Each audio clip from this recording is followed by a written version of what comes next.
안녕하세요, 여러분.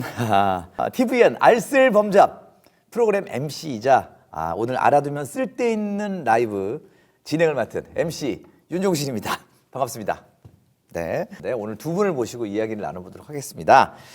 범죄 심리학자 우리 박지선님과 또 양정우 PD님 함께 할 겁니다. 인사 부탁드립니다. 안녕하세요. 네. 안녕하세요. 되게 분위기 이상하네. 나 여기서 교양 프로 하는 것 같아. 우리 양정우 PD는 알쓸범잡 전에 알쓸신잡을 네, 시즌 3까지 쫙 하셨죠? 네네. 네. 알쓸 신잡이란 프로를 했고 지난 한 2년 동안은 그 15야라는 유튜브 채널에서 네. 유튜브 콘텐츠를 뭐뭐 하셨죠? 락기남부터 락기남 강호동 씨하고 했던 거. 네, 그거 하고 그리고 나홀로 이 식당이라는 프로그램. 네. 네. 자, 우리 박지선 교수님 직접 본인 소개 좀 직접 해주세요.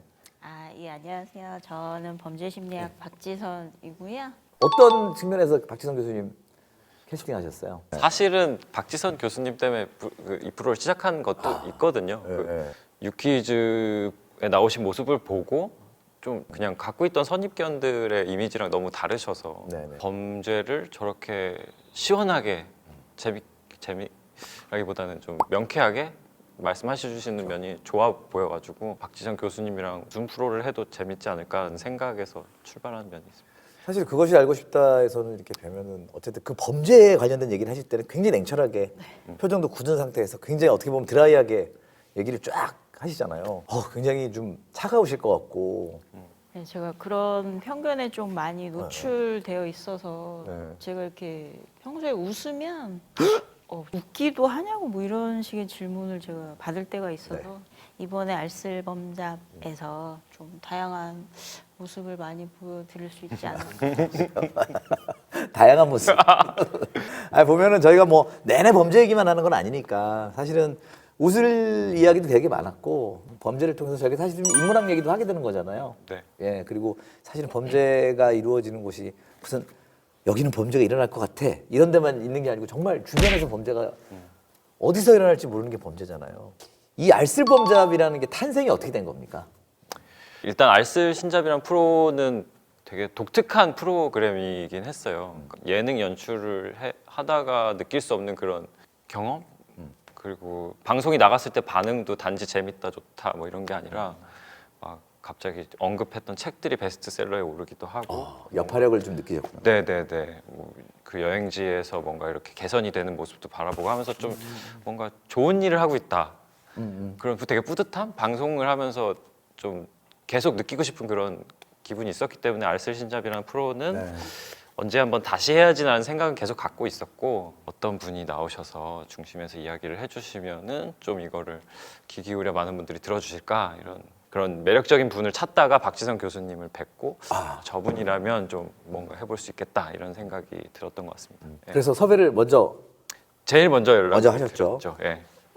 요 박사님들 다 섭외된 또 얘기 좀 해주세요. 박지선 교수님을 뵙고 아무래도 이게 범죄는 이제 처벌과 그 조치, 그 예방 이런 차원으로 좀 이야기를 좀 했으면 좋겠다는 생각이 들어가지고 두 번째로 연락을 드린 분이 그 정재민 심의관님. 네, 그 저희가 이 알쓸이란 프로그램 하면서 좀 섭외할 때 되게 어려운 점은 여기 나오시는 분들이 연예인 분들이 아니시기 때문에 자료를 찾아보기가 사실은 쉽지 않아요. 그러니까 방송에 나왔을 때 어떤 모습으로 비춰질지 이런 것을. 그래서 그나마 제가 알쓸 프로그램 만들면서 찾은 노하우가 책을 보면 좀 그 사람이 보이는 것 같다는 생각이 좀 있어가지고 그 책을 사가지고 열심히 읽어보니까 정재민 선생님이 너무 이게 따뜻한 분이구나 라는 생각이 들었고 이런 분이라면 좀 같이 일해보고 싶다 이런 생각이 들었어요.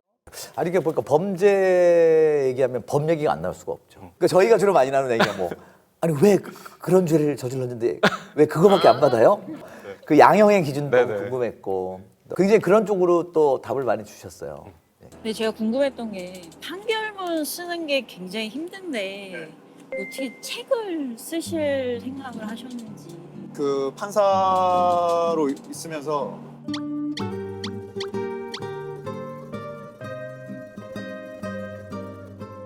그러니까 법정에서는 판결로만 말해야 되니까 말을 못 하잖아요. 때렸어요만 물을 수 있지 기분이 어떠셨어요? 막 그런 이야기들을 못 하잖아요. 감정에 대한 이야기를. 그냥 저도 이제 그렇게 그 범죄를 따지고 하다 보면 저한테도 뭔가 쌓여요. 이거를 뭔가 말을 하고 싶잖아요. 근데 아무나 친구 붙잡고 이제 뭐 계속 그 이야기를 할 수가 없고. 그러니까 제가 그 화양연화의 그 마지막 장면 네. 좋아하는데 그 양조위가 여러 가지 사연이 있잖아요. 말을 못할. 그래서 그 앙코르와트까지 비행기 타고 가요. 가가지고 하루 종일 그 담벼락에서 계속 혼잣말을 해요. 혼잣말을 하고는 막 낙조가 져요. 예. 그러면 돌아오는데 발걸음이 되게 가벼워지거든요. 그러니까 저도 이제 그런 마음으로 글을 쓰는 거죠. 그때 말 못했던 그런 감정이나 이런 것도 이제 글을 계속 적어놓으면 정확히 훨씬 판사님은 낫죠. 네. 그 복잡한 얘기를 몇 번의 공판을 듣고 내려야 되는 거는 유무죄잖아요. 아니요, 형을 얼마나 할 것인가. 그게 더 무서워요. 예, 그게 한 90%는 유죄거든요. 그러니까 그 중에서 6개월이 맞는지 8개월이 맞는지 대부분 판사는 그거 고민하는 거죠. 예.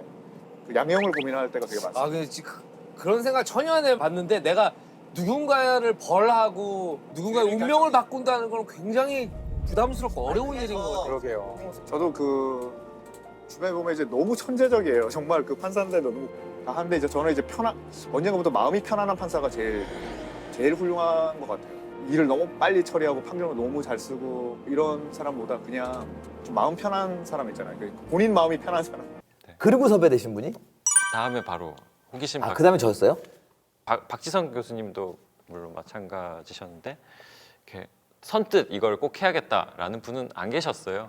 저희가 만나기는 계속 만났는데 그러니까 이 프로가 좀 어렵기도 하고 어떻게 이게 가볍게 다뤄지면 위험할 수도 있고. 저도 고민했거든요, 사실. 네.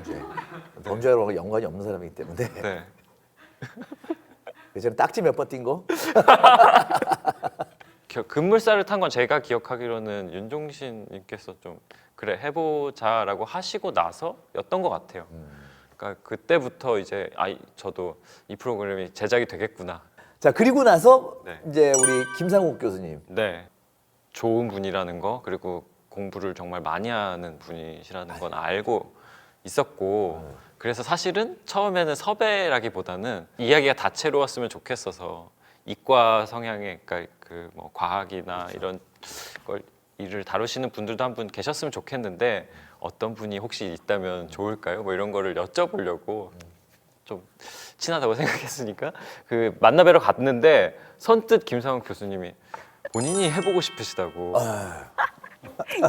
가장 숙제를 열심히 해오시는 선생님이세요. 본인이 준비한 거는 무조건 소화를 하세요. 전체 토크 흐름상 개연성이 없어도 그냥 조사해오셨던 얘기를 쫙 하시는 스타일이시더라고요. 근데 결국 굉장히 도움됐어요. 근데 이 두 가지 마약과 굉장히 다른 또 하나의 마약이 히로뽕이에요. 히로뽕. 완전히 화학이죠, 그거는. 그건 완전 화학이죠. 화학이죠. 예. 화학인데 이게 또 히로뽕을 갖고 오셨나요? 아니죠. 그랬으면은 정말 아주 리얼한 히로뽕인 거 아닌가요? 메스암페타민. 지금 뭐 내가 제일 어려워하던 화학이다. 와. 자 이게 메스암페타민 히로뽕이죠. 이거 저게 필로폰이래요. 얼핏 보면 미완성 벌집 같은. 그러니까 이게 그럼 장항준 감독은 또 어떤 역할입니까?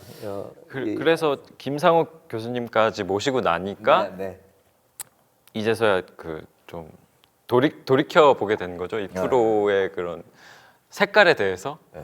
이게 어쨌든 예능의 영역이고 네. 그리고 너무 지식만 다뤄서는 또 이게 장항준 감독이 지식 쪽으로는 좀 약간 저기 빠지는 쪽이군요. 아니 그렇다기보다는 저희가 그냥 사는 이야기를 해야 되는데 네. 인문학적인 이야기를 해주셨으면 좋겠다는 생각이 있어가지고 2018년에 법무부에서 그 검찰 과거사위원회를 이제 꾸려서 몇 가지 사건을 이제 다시 한번 검토해 보라고 했는데 그 검찰 과거사위원회에서 이거는 국가가 책임 있는 거다. 또 이거는 그때 당시에 판단이 법령에 위반한 거다. 잘못된 거다. 그래서 그 법무부가 그 2018년에 권고하기를 네. 비상상고를 해라. 비상상고. 그러니까 비상상고라는 말이 아마 되게 생소하실 거예요. 재심이란 것도 아니고 비상상고는 왜 비상이냐면 통상적이지 않다는 거예요. 오로지 검찰총장만 할 수 있어요. 그것도 대법원에만. 네, 아주 특별한 그거죠. 비상상고는 그냥 개인의 어떤 권리를 구제하려고 하는 게 아니라 법령에 위반되는 판결을 계속 놔두면 법령 시스템이 혼탁해지잖아요. 네. 그러니까 그걸 고치려고 하는 거예요. 그래서 검찰총장이 2018년에 문무일 검찰총장이 여기 와서 비상상고를 했어요. 네네. 그 얼마 전에 3월 11일 날 대법원에서 난 그게 비상상고에 대한 대법원 판단이 나온 거죠. 근데 이제 비상상고가 기각됐습니다. 그러니까 예. 그것도 기각시켜버리면 왜 비상상고를 하라 그랬는지. 비상상고 하라는 건 이제 법무부가 그래도 최선을 할 수 있는 게 그밖에 없으니까 이제 그걸 했던 거고, 대법원은 기존에 계속 유지하고 있던 비상상고에 대한 기준이 있어요. 근데 그걸 바꾸게 되면 원래는 비상상고는 굉장히 이례적으로만 인정하고 있었는데 이걸 인정해 주려고 위해서는 이 기준을 확 넓혀야 되는 거예요. 근데 이제 형평의 이 저울이라는 거는, 재판의 저울이라는 거는 오랫동안 공평하게 해와야 되는 건데, 어떤 한 사건이 너무 심각하다고 해서 그거를 변동시키는 거는 바람직하지 않다, 이런. 근데 저는 이런 걸로. 설명을 듣는데도 이해가 안 되는 게 비상상고라는 게 올라왔는데 그걸 기각시켜버린, 이게 제가 상식적으로 생각해봤을 때는 이것은 우리 주변의 이야기입니다.